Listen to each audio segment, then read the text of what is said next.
ನಮಸ್ಕಾರಗಳು. ನಾನು ಮಾರುತಿ ಎಚ್ ಮೂರ್ನೆತ್ತಿ, ದೇವಲಗಾಣಗಾಪುರ. ಇಂದು ನಮ್ಮ ಗ್ರಾಮದಲ್ಲಿ ನಡೆದ ಅಮಾನವೀಯ ಘಟನೆಯ ಬಗ್ಗೆ ಹೇಳಬೇಕಾಗಿದೆ. ಇಂದು ನಸುಕಿನ ಜಾವ ಸಂಗಮ ರಸ್ತೆಯ ಆಂಧ್ರ ಆಶ್ರಮದಲ್ಲಿ ನಮ್ಮ ಕೋಳಿ ಸಮಾಜದ ಒಬ್ಬ ಅಮಾಯಕ ಹುಡುಗ ದತ್ತು ಮಾಗಣಗೆರೆ ಎನ್ನುವ ವ್ಯಕ್ತಿ ಮೇಲೆ ಮಾರಣಾಂತಿಕವಾಗಿ ಹಲ್ಲೆ ಮಾಡಲಾಗಿದೆ.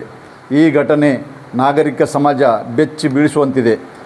ಈ ಘಟನೆಯನ್ನು ನೋಡಿದ ಯಾವೊಬ್ಬ ಕಲ್ಲು ಹೃದಯ ಕೂಡ ಒಂದು ರೀತಿಯಿಂದ ವಿಚಲಿತನಾಗುತ್ತಾನೆ.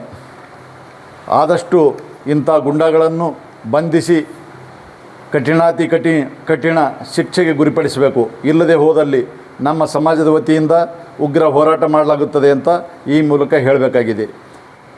ಈ ಘಟನೆ ಊರಿನಲ್ಲಿ ಆತಂಕದ ವಾತಾವರಣ ಸೃಷ್ಟಿಸಿದೆ.